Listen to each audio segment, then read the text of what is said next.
যে তোমার মৃত্যু আমাকে অপরাধী করে দেয়।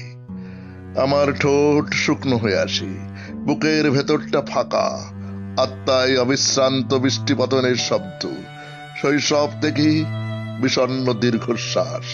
যে তোমার মৃত্যু আমাকে অপরাধী করে দেয়। বলিভিয়ার জঙ্গলে নীল প্যান্তালন পরা তোমার ছিন্ন ভিন্ন শরীর, তোমার খোলা বুকের মধ্যখান দিয়ে নেমে গেছে শুকনো রক্তের রেখা। চোখ দুটি চেয়ে আছে সেই দৃষ্টি, এক গোলার্ধ থেকে ছুটে আসে অন্য গোলার্ধে। যে তোমার মৃত্যু আমাকে অপরাধী করে দেয়। শৈশব থেকে মধ্য যৌবন পর্যন্ত দীর্ঘ দৃষ্টিপাত। আমারও কথা ছিল হাতিয়ার নিয়ে তোমার পাশে দাঁড়াবার। আমারও কথা ছিল জঙ্গলে কাদায় পাথরের গুহায় লুকিয়ে থেকে সংগ্রামের চরম মুহূর্তটির জন্য প্রস্তুত হওয়ার। আমারও কথা ছিল রাইফেলের কুদো বুকে চেপে প্রবল হুঙ্কারে ছুটে যাওয়ার। আমারও কথা ছিল ছিন্ন ভিন্ন লাশ ও গরম রক্তের খরার মধ্যে বিজয় সঙ্গীত শোনাবার। কিন্তু আমার অনবরত দেরি হয়ে যাচ্ছে।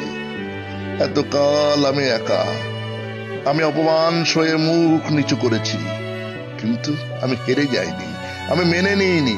আমি ট্রেনের জানালার পাশে, নদীর নির্জন রাস্তায়, ফাঁকা মাঠের আলপথে, শ্মশান তলায়, আকাশের কাছে, বৃষ্টির কাছে, বৃক্ষের কাছে, হঠাৎ ওঠা ঘূর্ণি ধুলোর ঝড়ের কাছে আমার শপথ শুনিয়েছি। আমি প্রস্তুত হচ্ছি, আমি সব কিছুর নিজস্ব প্রতিশোধ নেব। আমি আবার ফিরে আসব, আবার হাতিয়ারহীন হাত মুষ্টিবদ্ধ হয়েছে, শক্ত হয়েছে চোয়াল। মনে মনে বারবার বলেছি ফিরে আসব। যে তোমার মৃত্যু আমাকে অপরাধী করে দেয়। আমি এখনো প্রস্তুত হতে পারিনি, আমার অনবরত দেরি হয়ে যাচ্ছে। আমি এখনো সুরঙ্গের মধ্যে আধো আলো ছায়ার দিকে বয়ে গেছি, আমার দেরি হয়ে যাচ্ছে। যে তোমার মৃত্যু আমাকে অপরাধী করে দেয়।